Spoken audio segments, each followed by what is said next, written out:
जर तुमच्या सुद्धा बाळाचे खाण्याचे भरपूर नखरे असतील, बाळ सतत तोंड फिरवत असेल, खाताना रडत असेल, उलटी आल्यासारखं करत असेल, बाळाला कोणताच पदार्थ आवडत नसेल ना, तर आजची ही रेसिपी तुम्ही ट्राय केलीच पाहिजे. कारण यामध्ये आपण भरपूर अशा भाज्या घातलेल्या आहेत, भरपूर प्रोटीन आहे, अगदी सॉफ्ट आहे, त्यामुळे दात नसलेलं बाळ सुद्धा हे आरामामध्ये खाणार आहे. बनवायला इझी आणि खूप क्विक आहे, त्यामुळे अगदी पटकन तुम्ही हे बनवू शकता. आई आणि बाळ दोघांसाठी सुद्धा एक बेस्ट मील ऑप्शन आहे. हे बनवण्यासाठी मी इथे एक छोटंसं उकडलेलं बटाटा आणि एक गाजर आणि त्याचबरोबर थोडीशी स्पिनाच म्हणजेच पालक उकडून घेतलेली आहे. हे सगळं मी एकदाच स्टीमरला लावून घेतलं होतं आणि उकडून घेतलेलं आहे. हे आपण आता मॅश करून घ्यायचं आहे. यामध्ये मी घरामध्ये बनवलेलं थोडंसं पनीरही मॅश करून ॲड केलेलं आहे. 1 चमचा मखाना पावडर ॲड केलेली आहे. तुम्ही याऐवजी रागी पावडर, ओट्स पावडर किंवा इतर कोणतीही पिठं यामध्ये घालू शकता. थोडेसे तीळ घातलेले आहेत, हळद, गरम मसाला, थोडेसे ब्लॅक पेपर पावडर घातलेली आहे. बाळ तुमचं थोडंसं मोठं असेल, तिखट खात असेल तर थोडीशी चिली पावडर सुद्धा तुम्ही घालू शकता, मीठ घालू शकता. बाळाच्या वयानुसार तुम्हाला यामध्ये मसाले ॲड करायचे आहे आणि असं छान असा याचा एक डो बनवून घ्यायचा आहे. आता जे तुम्ही उकडलेल्या भाज्या आहे ना, हे थंड केला तरच तुमचा डो हा असा परफेक्ट बनणार आहे. गरम गरम असताना मात्र त्याला पाणी सुटणार आहे आणि ते व्यवस्थित बनणार नाही. त्यामुळे तुम्हाला हे आधी थंड करून घ्यायचं आहे आणि ओव्हर कुक करायचं नाही.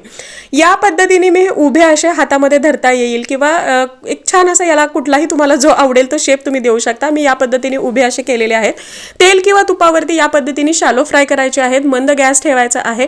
थोडेसे क्रिस्पी होईपर्यंत, खूप जास्त क्रिस्पी करायचे नाहीत, थोडेसे क्रिस्पी होईपर्यंत हे भाजून घ्यायचे आहेत आणि असे हे आपले इन्स्टंट कटलेट तयार झालेले आहेत. आता हे काय कोरडे आपण खाणार नाहीये, बाळालाही काहीतरी हेल्दी देणं गरजेचं आहे आणि म्हणून यासाठी आपण एक डीप बनवतो आहे. त्यासाठी मी इथे डाळे किंवा फुटाणे घेतलेले आहे, थोडी कोथिंबीर घातलेली आहे, 1 चमचा आल्मंड पावडर घातलेली आहे, लेमन ज्यूस, त्याचबरोबर थोडेसे जिरे, पाणी आणि डेसिकेटेड कोकोनट घातलेलं आहे. तुमच्याकडे फ्रेश नारळ असेल तर तेही तुम्ही घालू शकता. छान ग्राइंड करून घ्यायचं आहे. तुम्ही हवं तर कढीपत्त्याची फोडणी याला देऊ शकता. मी आहे असंच हे दिलेलं आहे आणि असं हे इन्स्टंट डीप आपलं तयार झालेलं आहे. बऱ्याच जणांनी मला डीपच्या रेसिपीज मागितल्या होत्या, तर त्यांच्यासाठी सुद्धा हे एक परफेक्ट अशी रेसिपी आहे.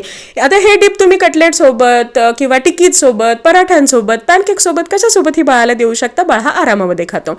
बाहेरचे वेगवेगळे सॉसेस देण्यापेक्षा हे इन्स्टंट असं डीप बाळासाठी पटकन तयार होतं, जे बाळ सुद्धा खूप जास्त आवडीने खातो.